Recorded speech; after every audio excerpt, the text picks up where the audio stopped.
10 most disturbing things caught on home security camera footage. What's that kid doing? What's the kid doing? For this first video, this house owner would wake up one morning to find his cell phone completely missing. The house owner lives alone, and this would be enough to make him check his home security cameras. Well, And obviously. disturbingly, this would reveal what had actually happened. Rather than showing the house owner simply misplaced his phone, the cameras had clearly caught some unknown man walking around inside the house. Turns out the man let himself in through an unlocked back door, and only minutes later can be seen crawling around the bedroom of the house owner, who the whole time was asleep and completely unaware of what was taking place just a few feet away. Wait, I've seen this clip. I think we might have seen this one.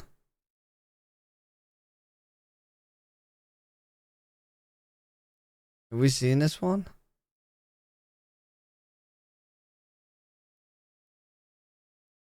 I've seen a bunch of these. It might be repeated. I don't know. Let's find another one real quick.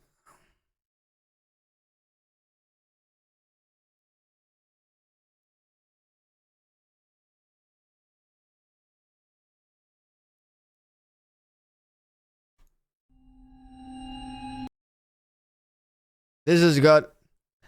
8 most disturbing things discovered in forests.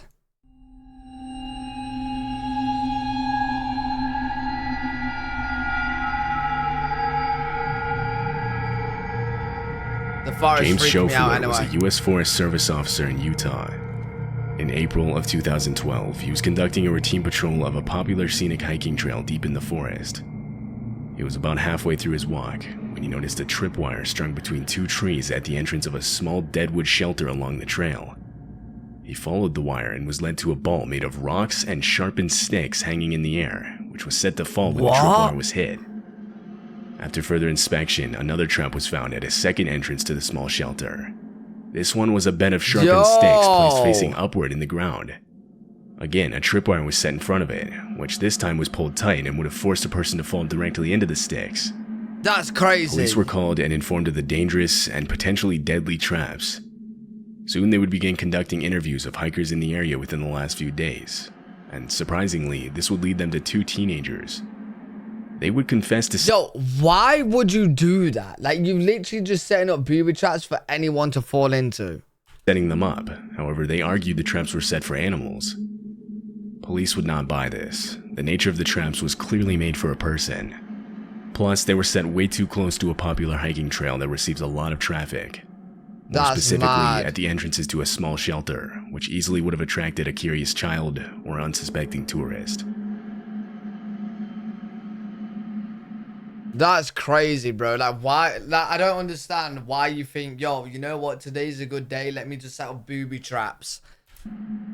In 2017, Ivan, a 30-year-old man from Russia, abruptly went missing on a solo hike in the Suitcase district of Moscow. When he initially didn't come back, his family reported his absence to the police. Crazy things found in forests, Tori. And a search of the surrounding woods later commenced. But no results came from this search, and it was eventually called off with no findings whatsoever. Fast forward 2 years later to 2019, and a hiker in the same area called in to report the found remains of a human skeleton halfway buried under leaves. It's him?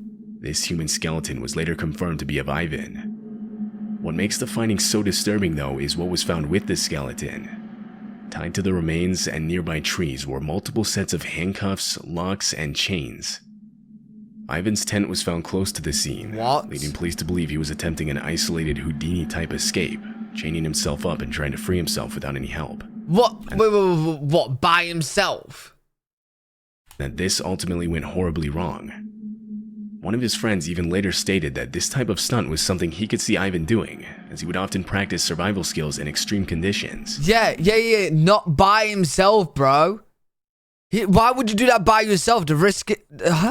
But others believe Ivan was murdered, and that the crime scene was simply set up after the fact so that it would look like it was a tragic accident. Ivan's official cause of death hasn't been determined. Mad. It's May of 2016. A man is walking a private forest trail in Harlan County in Kentucky. Suddenly, he sees something on the ground just slightly off the trail path. He gets closer and sees it's a trail camera. Trail cameras are waterproof outdoor cameras that are typically motion activated, with the purpose being to record wildlife. Most of them even have night vision capabilities. They're a somewhat common sight in the forest, so the man didn't give much thought to the discovery. Okay. Although this camera didn't have any memory card or batteries inside.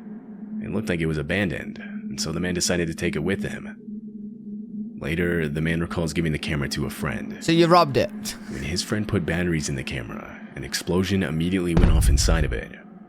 The trail camera was rigged with explosives that were set to go off the second batteries were installed.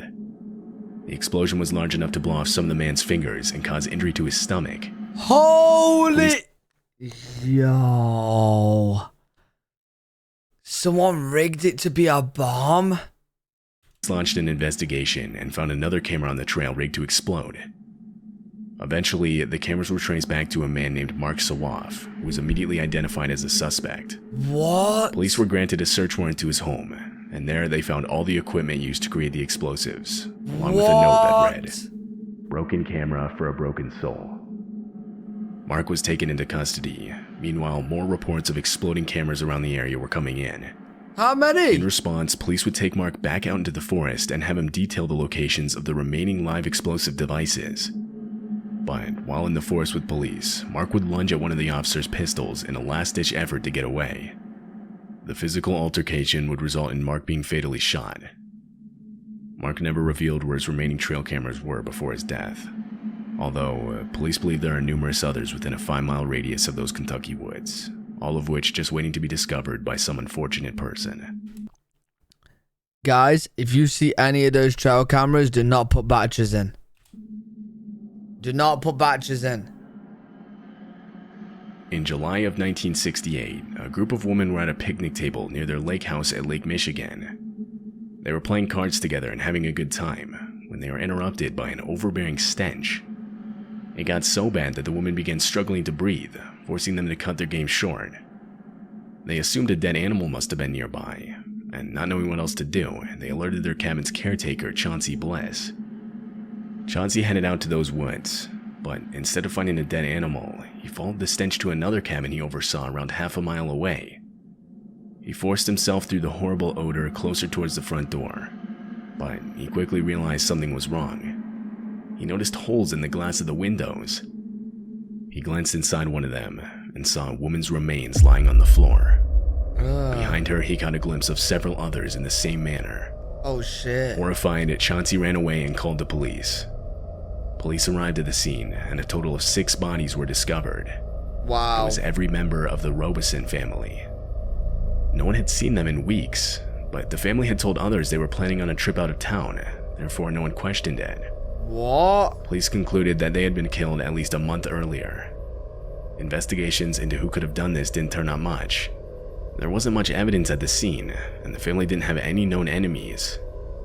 The most prominent suspect was an employee of Mr. Robeson, but this man would never be tried in court. You would kill a whole family. Over 50 years later, it's still unknown who's responsible for the Robeson family murders. What? Who'd killed a whole family? Matt Bell and a coworker were doing excavation work in the woods of Danville, Arkansas, when they came across a 32-pound old round ball in the ground. Matt thought it was an old cannonball from the Civil War and decided to take it home with him. The thing was dirty, and so he pressure washed the ball to try and clean it up a bit. While he was drying it on his counter, he snapped some pictures of it. It's a skull. The next day, he went to a Civil War museum to verify the object's authenticity. It's a skull. This is where he was informed that it wasn't a cannonball at all, rather a Civil War era pressure-activated landmine that was still active. Matt was... Wait. It's not a cannonball, it's a landmine. You just picked up an active forced to take the explosive back home, where he called police. 20 homes in the nearby area were evacuated, and a bomb squad was called in. Hey, buddy, I don't care who tells me to take it back home. I'm taking it out the building, and no, I'm running. It's their problem now. Or if I do have to move it, I'm taking it out in the middle, outside, and then I'm backing off and calling the police. I ain't taking it back home, you mad? The The explosive was carefully taken to a landfill where it was safely set off. Matt recalls his coworker throwing the mine to him out of a ditch when they first found it. What? That, along with multiple car rides and being pressure washed, Matt is extremely lucky the landmine didn't explode on him. Jesus. In July of 2016, a construction worker was doing routine maintenance on the right lane of a section of road on Interstate 985 located in Georgia. At one point during his shift, the man had to relieve himself, and so he started walking into the forest just next to him. He got about 80 yards in when he noticed a large object on the ground. As he got closer, he realized it was a suitcase. Curious, he zipped it open. Inside, he saw a human skull. Immediately, the man ran back to the highway and told his supervisor, who then told the police. When they arrived, the man showed them to the suitcase. A full set of bones were discovered along with the skull. Later analysis would reveal them to be of a woman, most likely in her 20s or 30s at the time of death. It's assumed she died around 6 months before the discovery. Fast forward to 2019, and police now believe they've identified the woman as Jessica Mancini from Chattanooga, Tennessee. She was originally reported missing by her mother back before the suitcase's discovery. However, how she died, or who was responsible, are both still unknown to this day. Damn. In 1986, 19-year-old Christopher Knight vanished from his home in Maine to live in the woods for no apparent reason. For food, Christopher would steal from dozens of different cottages and camps around the area. During his break-ins, he would also take things like clothing, camping gear, propane tanks, batteries, and other stuff. People in the area were quickly made aware of his presence. Some even started intentionally setting out supplies for the guy just so he wouldn't break into their homes during the night. Yo, mad. Imagine being known around the area that much that you break in and steal stuff to live out in the wild, that they just set out supplies out of their house. They're like, oh, here you go, buddy. Don't break into us, please. Here's a load of free stuff. Even though his means of living were pretty well known in the area, if one thing was certain, he did not want to be found. Christopher went to extreme lengths to cover his tracks. For example, he would opt to never start a fire so that the smoke wouldn't reveal his camp's position in the woods. Winters would get extremely cold at around 10 degrees Fahrenheit, but still Christopher didn't start a fire, instead opting to cover himself in multiple sleeping bags. But as the years passed and security cameras became more common, Christopher's break-ins would eventually start showing up on security camera footage. Finally, 27 years after he left his home in Maine, he unknowingly tripped a surveillance sensor while routinely stealing food from a camp. 27? Police were alerted and showed up to the scene. Christopher was still there, and the first human contact he had in years would be him being arrested. Police had finally found and caught the man responsible for thousands of burglaries in the area. 27 Eventually, years. Christopher would show police his camp. It was filled with decades worth of stolen goods. What? Christopher was ultimately given 7 months in jail and 3 years probation. Bro, what? It's April 26th, 2021. The police department in Anchorage, Alaska received a disturbing phone call. The caller reports a freezer in the forest, found buried halfway into the ground. Inside of it, a body. Police rush out to the scene and from the highway are led deep into the woods where the freezer was once again located. They opened it and were able to confirm the caller's claims. A few months later, police released more information about the finding. The man inside the freezer was 67-year-old Michael Tiefteller, who had lived nearby. Police were unable to identify how he was killed. It's also unknown when he was killed. He lived an isolated life. The last time he was known to be alive was 3 years prior in 2018, so it really could have been anywhere in that time frame. Whoever did this hasn't been found. Yeah, and with nothing to go off of, this case was classified as cold, essentially from the beginning. Oh, damn. Crazy. Yeah, I feel like that breaking guy definitely should have got multiple years. For thousands of break-ins. Definitely.